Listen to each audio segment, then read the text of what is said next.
Greetings. My name is Srikant Sastry, and I'll be moderating this next session on data analytics for operational decision making. I currently serve as a managing partner for advisory and consulting services at Bekaert, and I'm also the board chairman at CAMI, the Consortium for Advanced Management International. With me today, I have the pleasure of two great speakers. Our first speaker, Dr. Shahid Ansari. He's a professor emeritus of managerial and behavioral accounting at Babson College and California State University Northridge. PhD from Columbia, served as provost in Babson and CEO of Babson Global, and has worked extensively in the cost and profit management space for many multinational corporations, as you can see here. And I've had the pleasure of working with Dr. Ansari over the years at CAMI, where he was a recipient of a prestigious Bob Bonsack Award for advancement of cost management. And he was also a recipient of the Innovation in Management Accounting Education Award from the American Accounting Association. So a very distinguished speaker, and I know you're going to be really interested in his insights. In addition, we have Bryce Gardner. Bryce is one of my partners at Bekaert, and he leads our analytics and business intelligence group in our digital consulting practice. Bryce has helped clients across multiple industries merge business and technologies to create strategies that drive innovation. Prior to joining Bekaert, he created and led a company called Isimo, which is focused on data visualization and analytics. And Bekaert was fortunate to be able to acquire Isimo and Bryce and his team. And we bring with him, he's a natural entrepreneur, has held very strategic roles as a chief marketing officer, CIO, chief technology officer, and really understands data and analytics and how to tell the story, how to have data tell the story. And Bryce is a very good storyteller, as evidenced by the fact that he's an adjunct professor at Duke in the Fuqua School of Business, where he teaches visual analytics in their business analytics program. So Dr. Ansari, Mr. Gardner, two great speakers, and we're going to get to them momentarily in a Q&A format. So there's a lot going on, in case anybody hadn't noticed. Global pandemic has exacerbated all the business issues that we all knew were there, and has created additional issues that really require attention.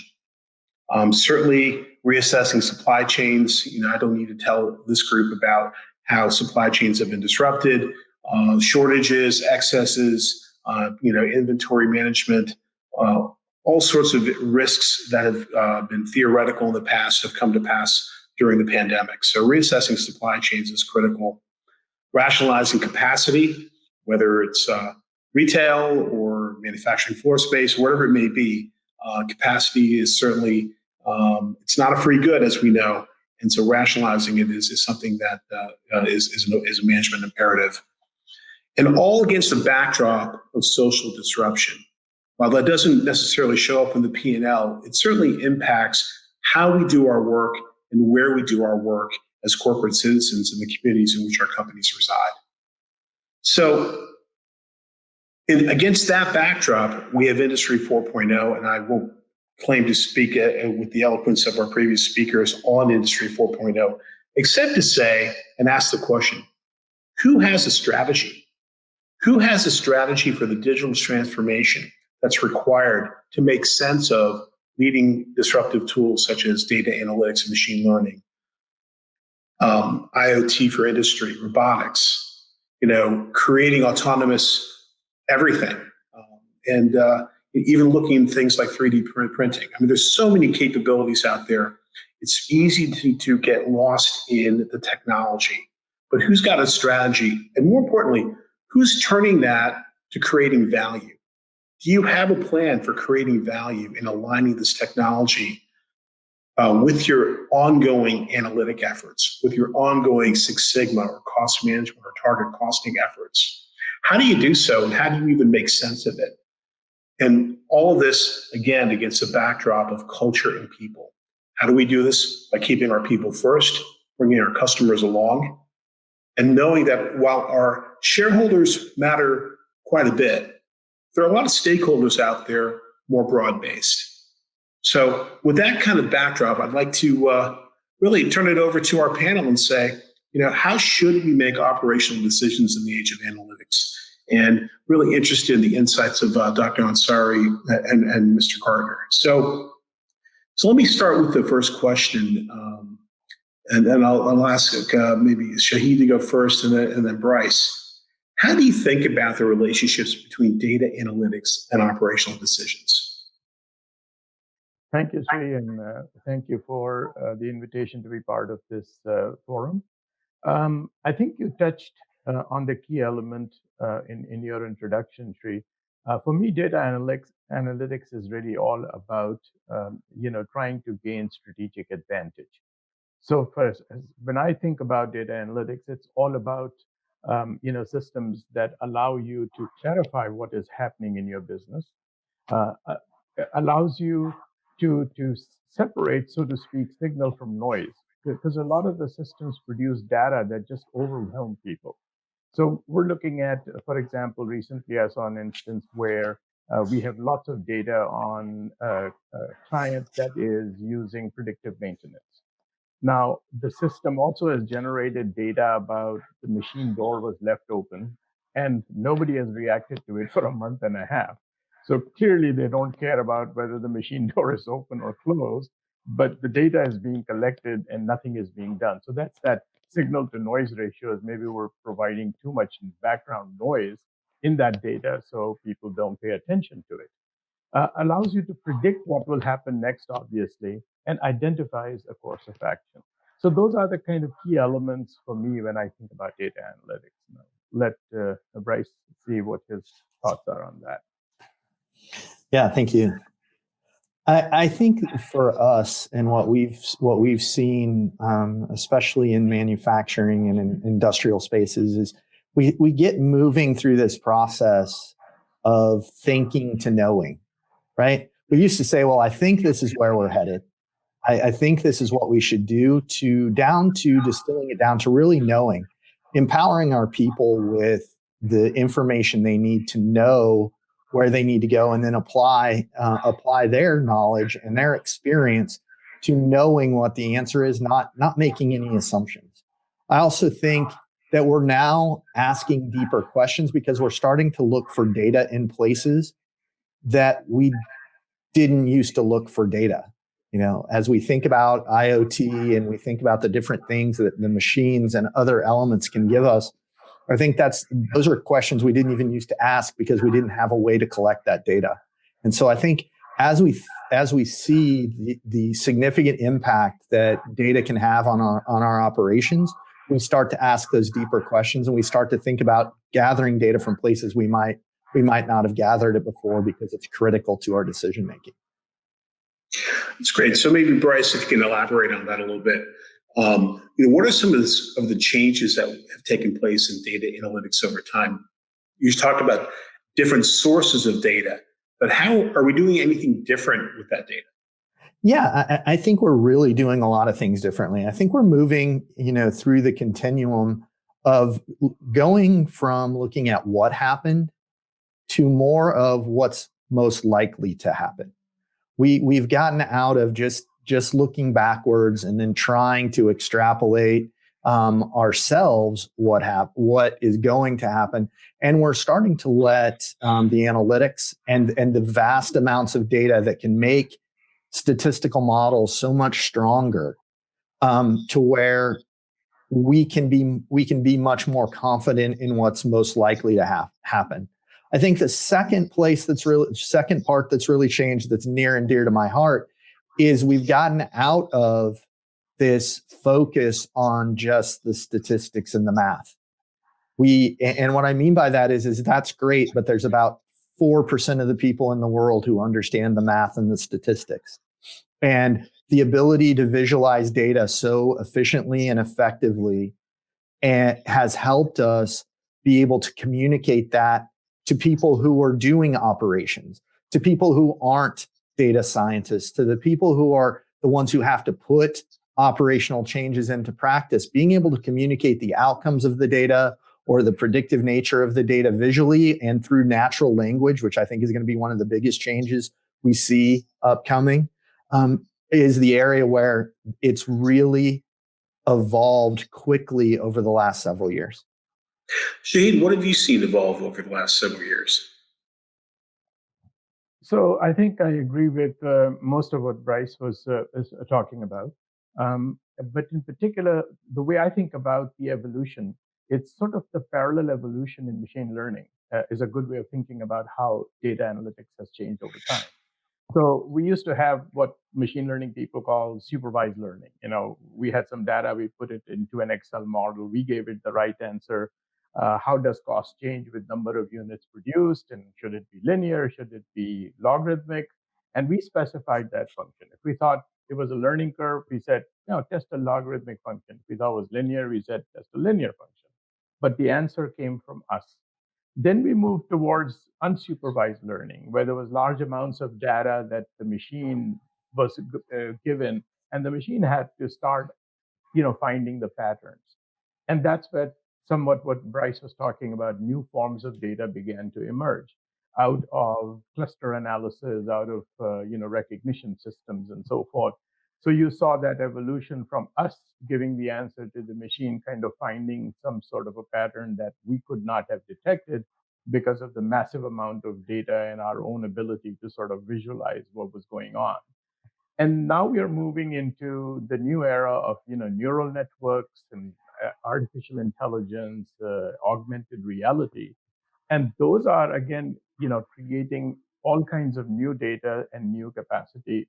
So now with AR, you have the capability to generate electronic experiences rather than that can substitute. And we'll talk a little bit later because those are the kinds of things that are really pertinent to the heart of what I have done over my career, which is cost management, profit management, because they have a Right. direct impact on those So things. let's get into that a little bit more, Shahid, because I think that, many of us are in the operational decision-making capacity, figuring out how to make sense of technology and data, and how they can be our friends in helping us make better decisions. Right. So in terms of your own areas of expertise and your prior work, and we worked together in CAMI, for example, over the years, how do you see advances in data analytics impacting operational decisions? Or maybe stated another way, how can operational decision makers best avail themselves of these new tools, given the methodologies that they've been employing for many years? Right. So, I'll start with some of the work we did together in CAMI. So one of the big things we did, almost 2 decades ago was to bring target costing into North America. And at the heart of target costing was the notion of uh, driving cost and profit analysis through the voice of the customer. And the tools available were fairly primitive. You did a survey and you asked people, customers, what's important to you?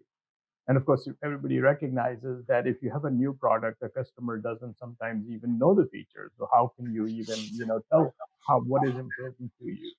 Or as we evolved, we started using some very expensive, what we call ethnographic techniques, which is basically like, ethnographers. We lived with the customer and we watched the customer using their oven, using their, refrigerator to figure out what they liked and what they did not like, right? Now, these are all very costly methods for collecting the voice of the customer and bringing it into product development. Well, now think about the new technologies that are available. Communication advances. Well, customers can, through electronic means and through augmented reality, interact with the product, can even create their own products. It's like sneakers, where you can choose the colors, you can choose the fabric, you can choose the tightness, simulate that, and really create a custom product rather than designers having to translate what you're telling them, right? Designers can actually test, interestingly enough, whether people behave in terms of the way they tell us they behave. There's a lot of literature in behavioral economics and behavioral accounting that tells you that people don't necessarily behave rationally, even though the rational choice theory says if A is preferred to B and B is preferred to C, then A must be preferred to C. Then we find out that's actually not the way people make choices in real life. So all that theory of expected values and how we face risk don't pan out when you actually observe people. And the best way to have them do it is to use simulations, or use this interactive ability that we have to actually have them. So I'm seeing that the voice of the customer is something that has completely changed and altered, because the new technologies are allowing you to, use a very different way to get to the customer, to have them electronically experience the product before you invest a lot of money. Because the idea of target costing was, let's manage costs at the design stage before we go out and incur a lot of manufacturing and build the manufacturing capability, which is all fixed after we acquire it.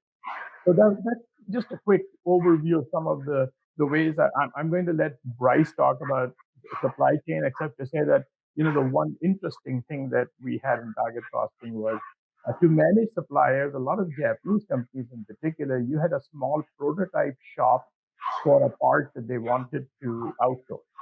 And that part was first produced in-house to see what the cost should be. Well, again, with augmented reality and artificial intelligence capability, you could do a 3D printed part in your own shop. And instead of an expensive prototype, you could use 3D printing instead. So just some quick examples, and I'll let Bryce talk a little bit about particularly supply chain, which is more his area of expertise. So Bryce, if you go ahead and pick up on that strain of discussion, in terms of your own areas of expertise and based on the work that you're doing for clients, what are the questions that they're asking that you're able to help them answer, leveraging technology and analytics? Yeah, I think the most important thing is as we think about the technology and the advances the technology has given us, it's really flipped the script on supply chain and the clients we're working with. And what I mean by that is we think about the outcome we want. We want the product in the customer's hands, whether that's an end consumer or whether that's another business, because we're part of a bigger supply chain. What we see is that's the ultimate goal, is making sure that gets there. And over the last 9 months, that's been, a different kind of challenge. But that's the goal that everybody wants. And we want it on time with high quality. I think that's what's driving analytics today, is we now have outcomes that people can react to. So if we're to consumer product, even if it's going through distribution or retail, we have this ability now to get feedback all the way from the consumer level, all the way back into our work streams. And so we need analysis at every different component of work stream and working our way back.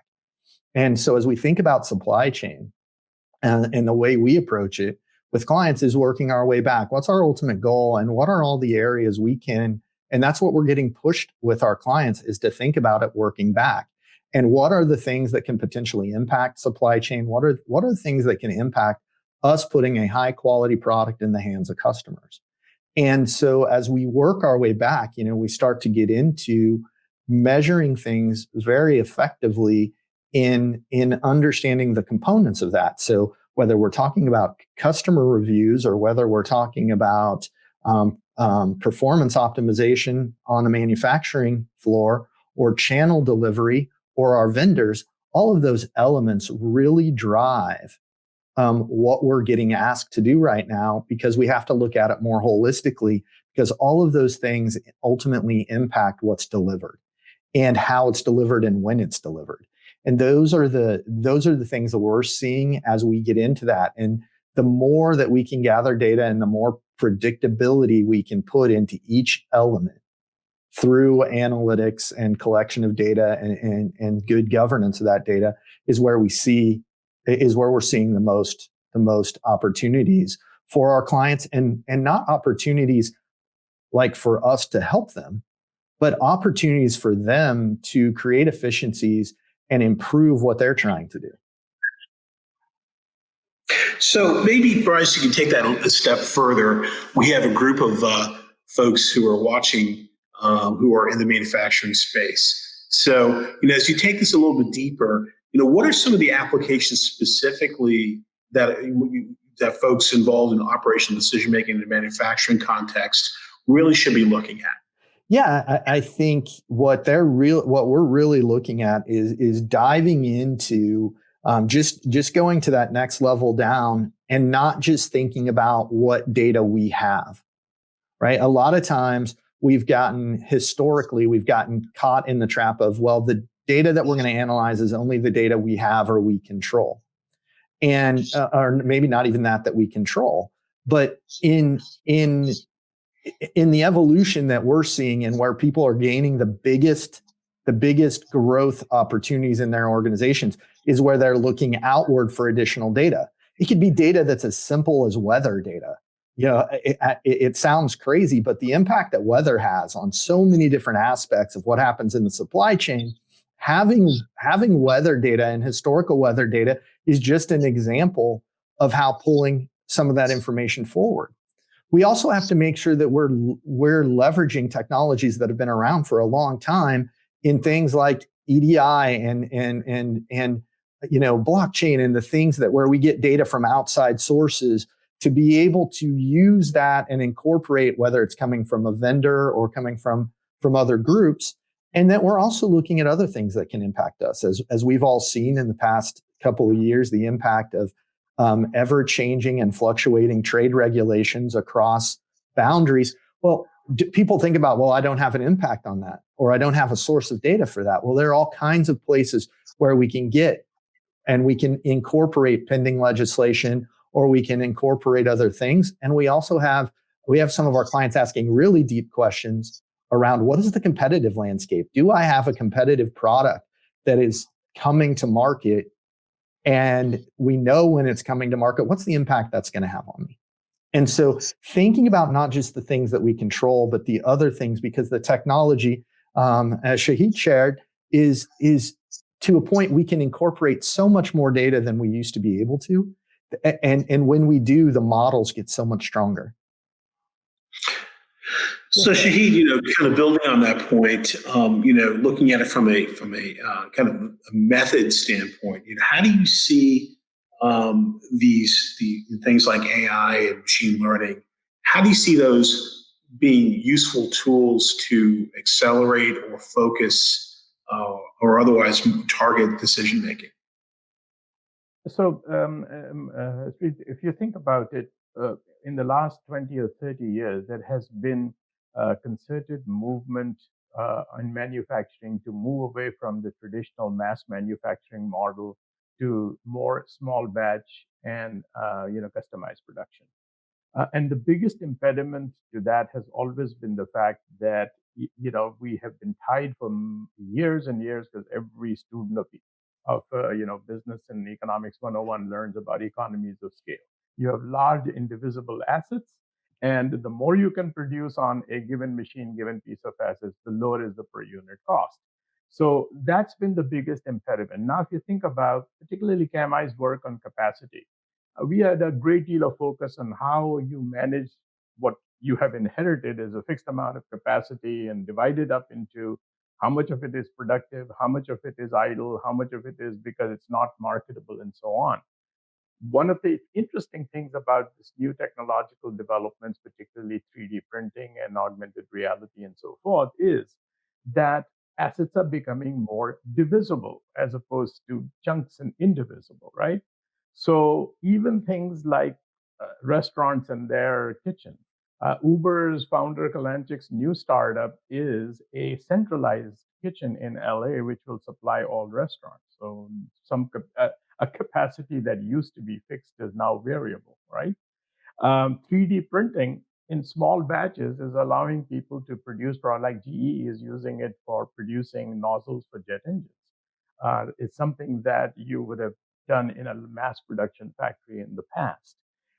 You've got predictive maintenance that's allowing you to reduce downtime on machines. So again, that part of idle capacity is going away. So for me, it's the biggest change that is going to happen is that will be easier as we move forward for manufacturers to move towards small batch, mass customized products as opposed to uniform, large production runs products. And that would allow people to increase the level of customization. And that sort of links to what I talked about earlier. The voice of the customer is, rather than taking the voice of the customer, producing that product in mass quantities, you can have infinite variations on product design because customers may tweak it much more easily than they did in the past. So I just have to say that in my early days in consulting, the very first CAMI book, before I even knew what CAMI was, that I read was the capacity management book. So thank you. um, as we kind of get back to more of the theme around, the Industrial Revolution 4.0. How do you? I'll direct this to Bryce first. How do you think some of the technological advances that are being referred to in Industry 4.0 impact data analytics? Is it really something new? I mean, you've been in this space for a long time, right? Is it more of a packaging? Is it more of a reckoning of how do we leverage these into industry? Yeah, I mean, I think that one's really straightforward. I think that it's a commitment, right? I think it's a commitment of people making the determination that this is where they've got to go to compete, and that analytics are just a component of that.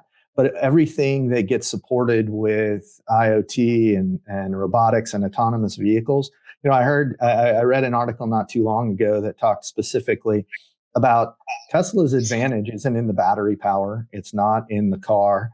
It's in the amount of data that's been collected, because they're so far ahead on the autonomous vehicle data collection that is the part of this, that every day that goes by that we're not collecting data around something that is going to be really important to compete in the future is a day that we're behind our competitor that is. And I think that's where the analytics opportunity really, really falls. And that value has been reflected traditionally in Tesla's valuation, just because it's that advantage. It's not we build a better car, we build a better battery. It's we have more data. We have more data to make better decisions to get us where the future holds. And I think that's what Industry 4.0 does in the manufacturing space. It really takes us to a level where we've got more data to make better decisions, to base our decisions on, and it positions us better long term. Shahid, what are some of your thoughts on this topic? In terms of wrapping analytics around the things that you've done for years in target costing, et cetera, and maybe specifically comment on the quality of operational decision making. Are we now dealing with much higher quality data?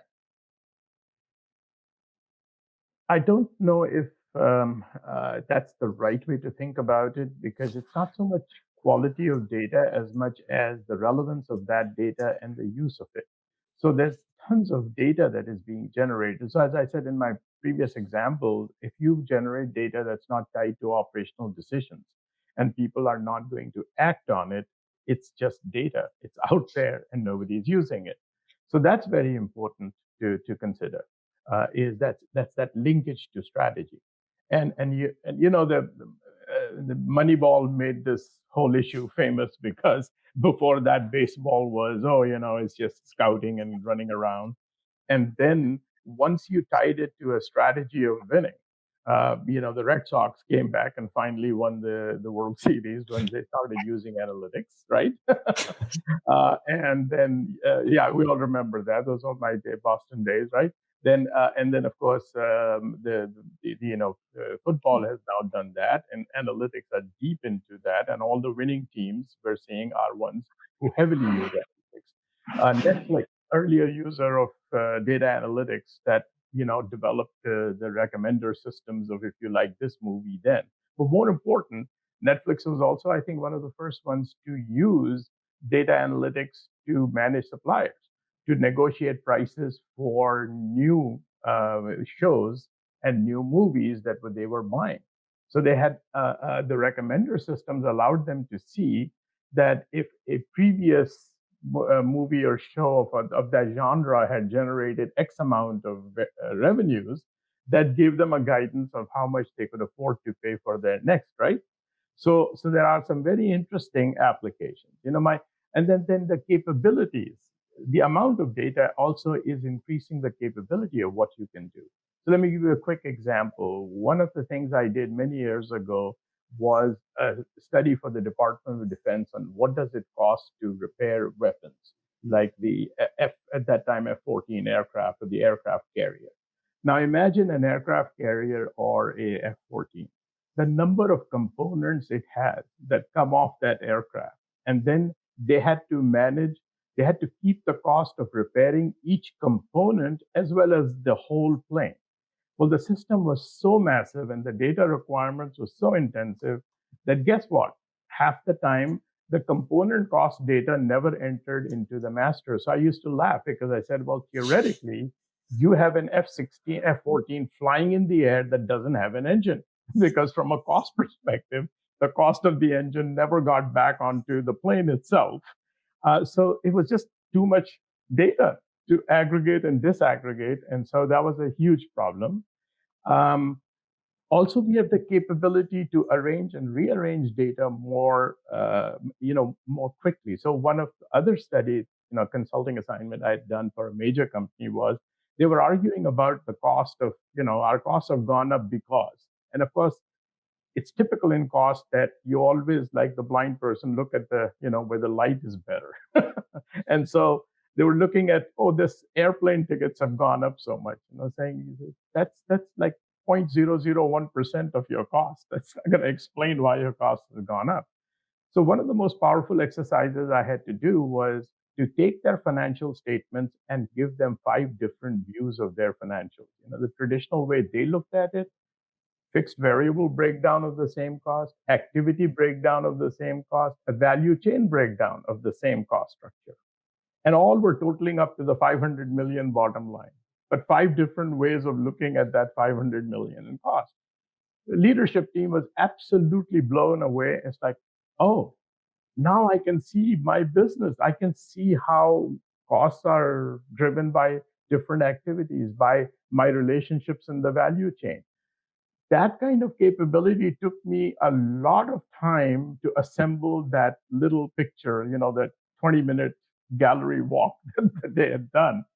Took me days and days to assemble that data with the help of the CFO. Well, today we have that capacity to be able to very quickly present these, and you click a button and say, can you give me an activity view of my business?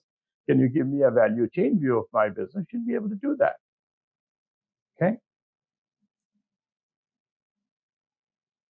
So as we kind of head into the last few minutes of our discussion here, I think it's good for us to maybe reflect on the impact of the current pandemic on data analytics and what you see going forward for the impact of crisis and crisis management, if you will, and the role that plays in data analytics. Maybe Bryce, if you could start, give us some thoughts on, has COVID-19 kind of changed the landscape for how you consider the utility of data analytics? Absolutely. I think it reminds us of a couple of things. When we have historically significant events like the global pandemic, that statistics are only as good and the math is only as good as the history. And when you have something that has such a huge impact, you have to really think about how we model things, how we plug those things in. What I think it does is it makes us think about it going forward. I think we really see it twofold. It really does change our expectations in how we get data, what we demand we get from data, so we can keep our analytics as close as possible to what to the entire picture.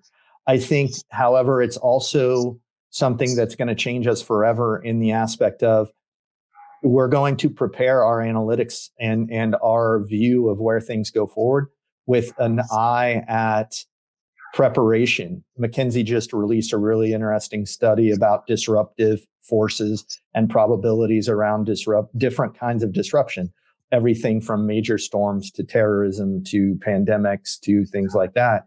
And I think now those are the kind of things that'll get played into analytical models as part of the equation that may, before it was kind of like, yeah, that's possible. All those things existed, but highly unlikely. And I think it's just pulling that a little bit into more of the forefront of how we put things together. Shahid?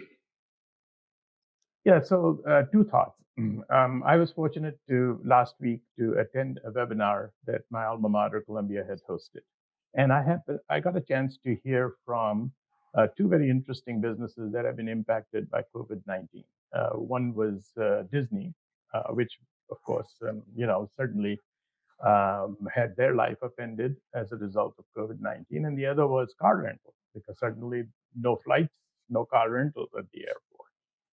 And of course, for them, certainly all of the models that they had been using, and Disney is one of the finest company in terms of collecting data, and it has been. In fact, one of the funniest things that I remember going back almost 30 years was Disney had data on every ride and how many people at any time of day were using the ride, except all the data was on a microfiche and nobody ever used it.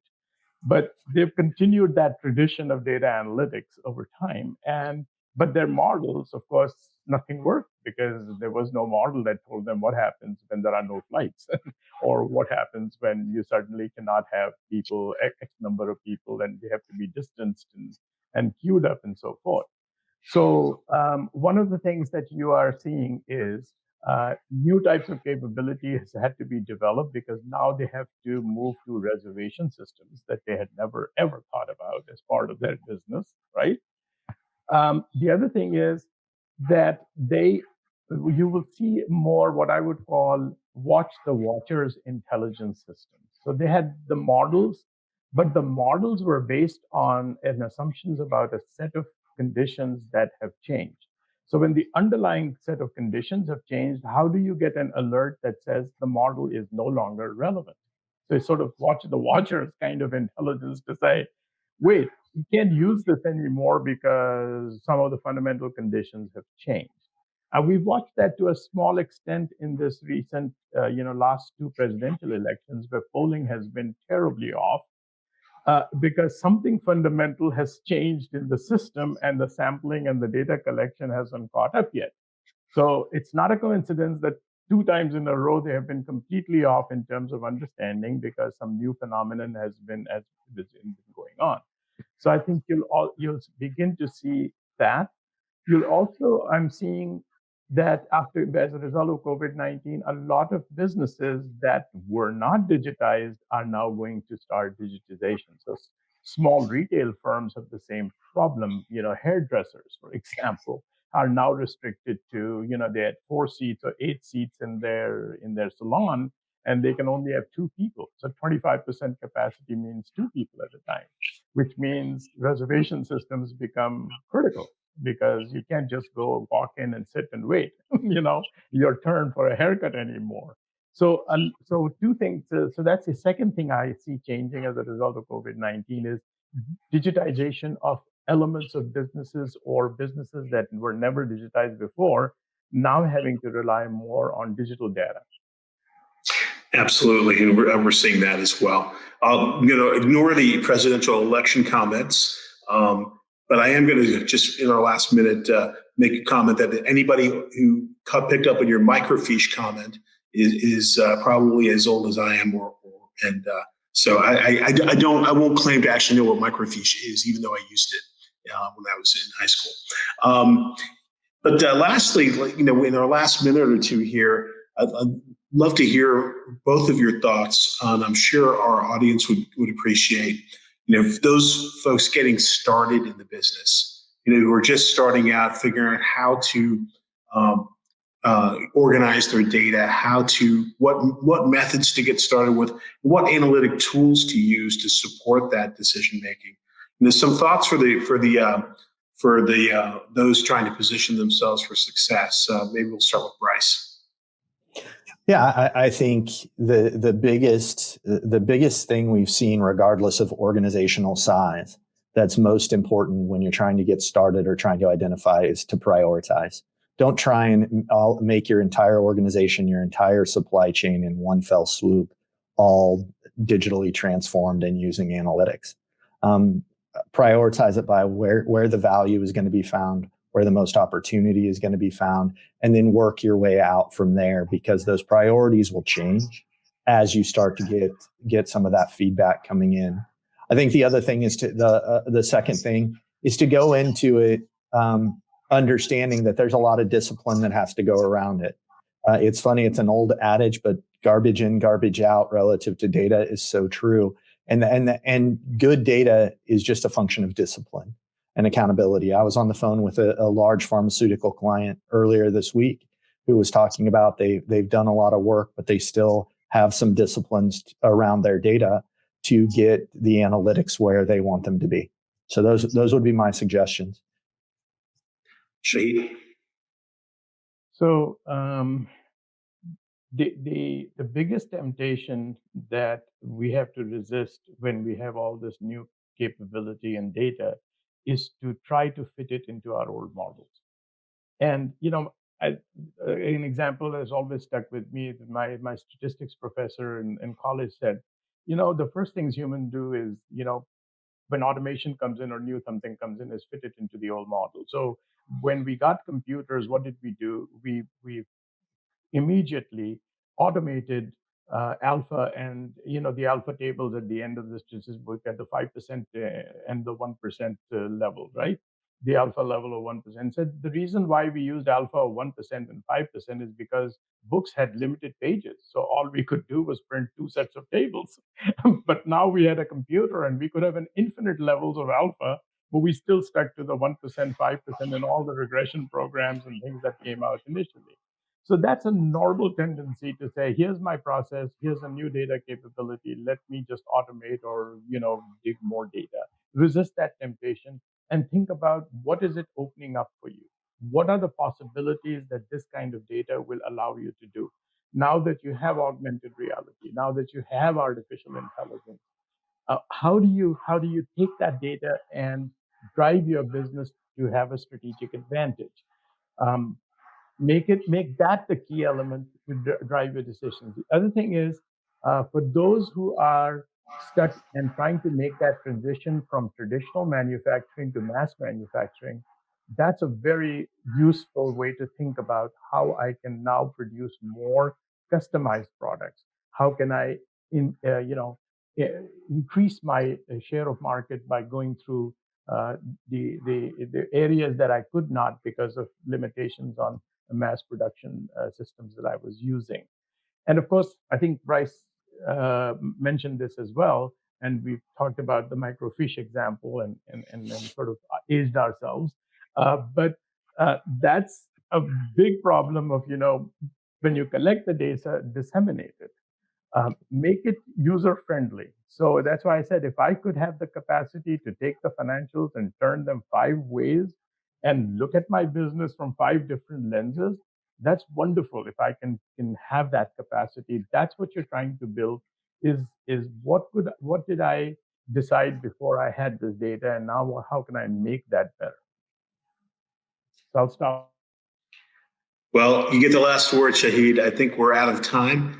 But I want to thank Shahid and Bryce for a really informative discussion on leveraging analytics into operational decision-making. And hopefully the folks watching around the world have picked up some useful advice for how they can enhance their own enterprise. So with that, I'd like to thank you all very much. Thank you. Thank you.